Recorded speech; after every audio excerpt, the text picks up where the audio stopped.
incomodando, diga aí.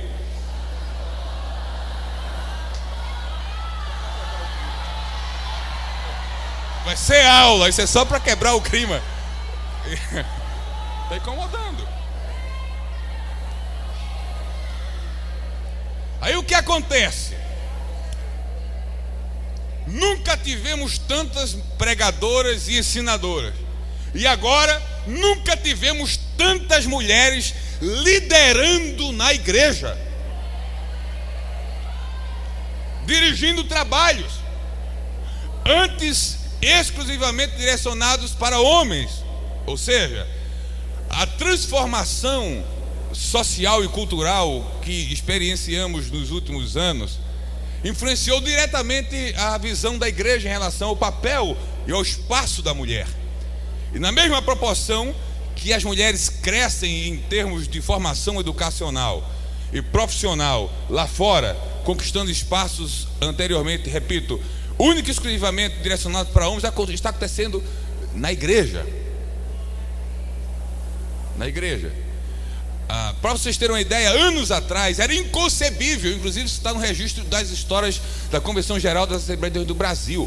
Houve um problema entre o Gunnar Vingre e alguns obreiros lá do início da história, porque o Gunnar Vingre resolveu separar uma mulher para diaconisa e não aceitaram. Então ele acabou tendo que voltar atrás. Por muitos e muitos anos não se apresentou, não se separou mulheres para diaconisas. Hoje, nas assembleias do Brasil, quem não sabe, fique sabendo que em muitos estados há já a função oficial da diaconisa. Igrejas ligadas à Convenção Geral das Assembleias de Deus no Brasil. Tem aqui no Ceará, em Fortaleza. Aí você tem mulher dando glória aí. Aí você pergunta, mas pastor, e quando é que esse negócio vai chegar aqui? Pergunta ao pastor Roberto, é a aula dele.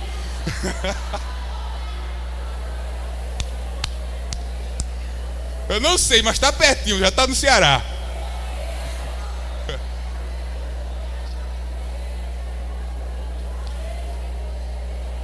Mas pastor, e se isso vier a acontecer por aqui? Vai ser um problema? Vai. Para quem? Para os diáconos, para os homens.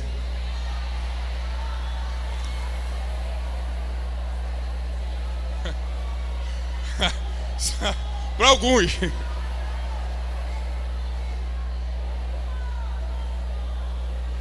Vai ser problema para alguns diáconos mesmo. Que de diácono só tem nome.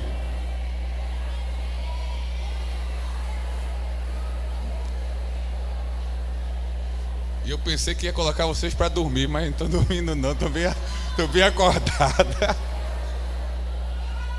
Então nunca tivemos antes assim esses espaços. E eu vou falar mais com muita seriedade. E não é o espaço para se discutir isso aqui agora. Mas já tem discussões em relação ao ministério pastoral. E já tem estados no Brasil onde não se está consagrando, mas mulheres têm status e são chamadas de pastoras, inclusive em alguns lugares dirigindo congregações. Onde essas mulheres vão chegar, só Deus sabe. Meu Deus. A realidade é essa. Só para vocês tomarem ciência da realidade. Mulheres pregando, ensinando, liderando, administrando. Nunca antes. Mas acontece o seguinte: esse novo momento da mulher nas Assembleias de Deus no Brasil não foi planejado, não foi algo planejado, não foi algo programado, não fez parte de um planejamento estratégico. Aconteceu fruto, repito, dessas transformações e de um processo histórico e da vontade e do mover realmente de Deus, vendo na mulher todo o seu potencial como colaboradora e cooperadora no seu reino, como realizadora da sua vontade. E aí vem a coisa, essa nova realidade para a mulher nas Assembleias de Deus no Brasil traz consigo responsabilidades novas, desafios novos, traz novas oportunidades, mas traz também novas necessidades. Porque como não houve planejamento para este momento, também não houve preparo para o momento. Então, vocês, por bem que estão fazendo as tarefas que lhes foram confiadas, formalmente nunca foram treinadas para isso. Vocês fazem porque possuem o dom natural de fazer, fazem porque o Espírito Santo, dentro da possibilidade de cada uma, capacita para fazer, mas nunca ninguém preparou ou se preocupou em preparar as mulheres para esse novo momento. E aí vem essa questão, a necessidade do preparo para esse novo momento, porque um preparo melhor para esse novo momento vai possibilitar que você continue fazendo, mas que continue fazendo mais e continue fazendo melhor. Então não devemos nos contentar apenas em fazer, mas em fazer melhor. E há muitas coisas que colaboram e cooperam para um fazer melhor. E é uma dessas coisas que eu quero tratar aqui nessa tarde. Algo que poderá promover um fazer melhor para esse novo tempo, para esse novo momento, para vocês que Deus tem outorgado. E do que, enfim, está fundamentada a nossa aula. Está fundamentada na importância, e aí agora eu entro na aula, na importância da educação teológica para a mulher cristã do século 21. Aí agora, vocês se animaram, agora é só bênção nessa. É bom saber dessas coisas boas que estão acontecendo, mas é bom também saber das implicações do que se está acontecendo. E uma das implicações é um melhor preparo para fazer mais e fazer melhor. Já eu vou falar, eu vou até 2h20, até 3h20, porque me passaram de 2h20, tem 1 hora.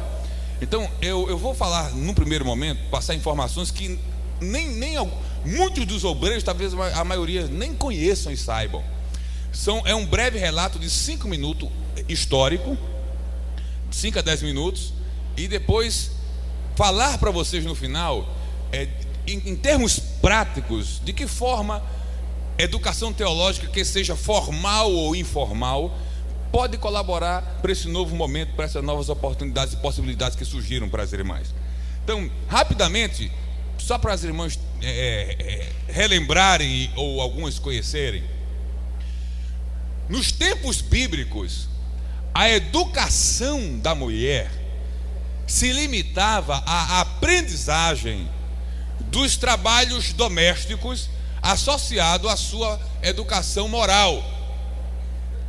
Então, conforme Deuteronômio capítulo 6, versículo 1 a 9, filhos, quer homens, quer meninos ou meninas, tinham acesso à mesma educação no lar. Então o lar era o primeiro lugar onde a menina, a criança, o menino e a menina hebreu recebiam a primeira orientação, a primeira formação, a primeira educação. A Torá, a lei de Deus, era a base dessa educação.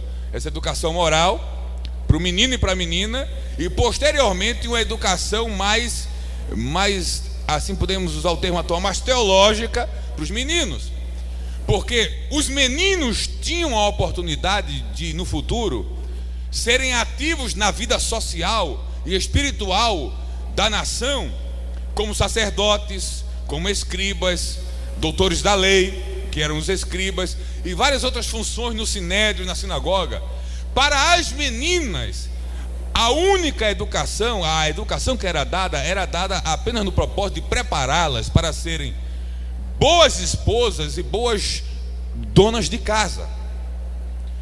Mesmo quando em Israel, por volta, há uma discussão técnica se foi em 130 antes de Cristo ou 60 depois de Cristo, mesmo quando em Israel se estabeleceu escolas, as meninas não tiveram acesso.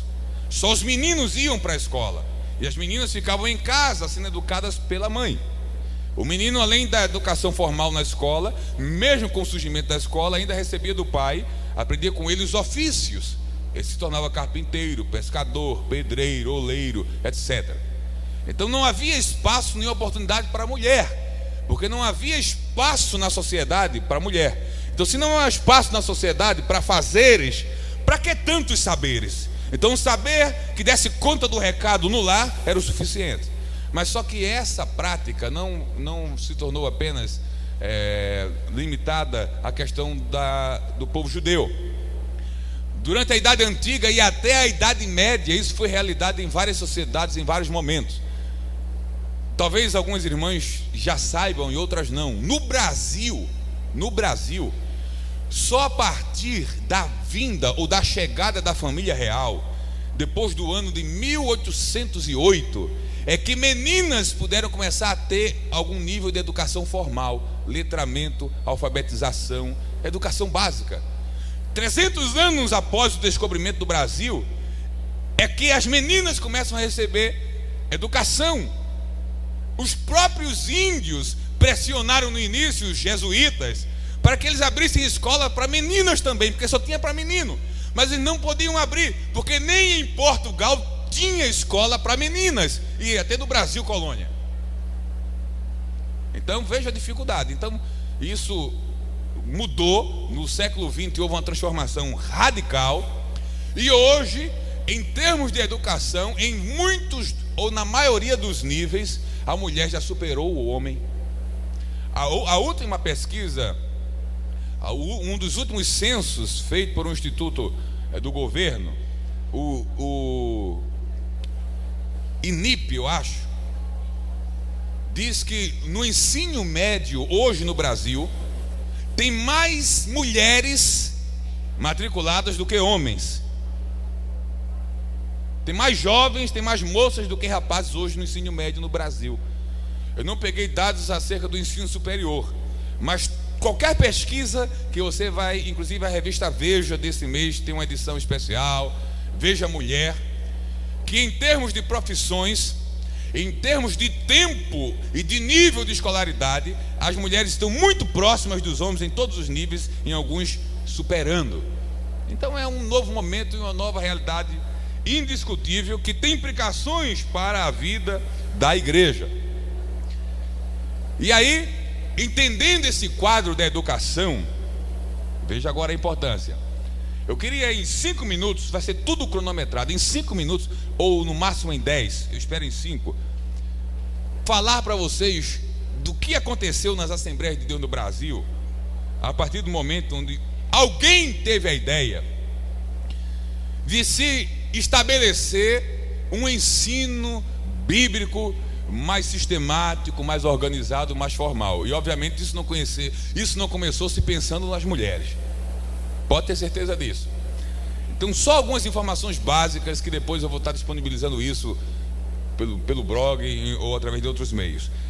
Ainda como palavra inicial para entrarmos na questão prática. Vocês precisam entender esse contexto.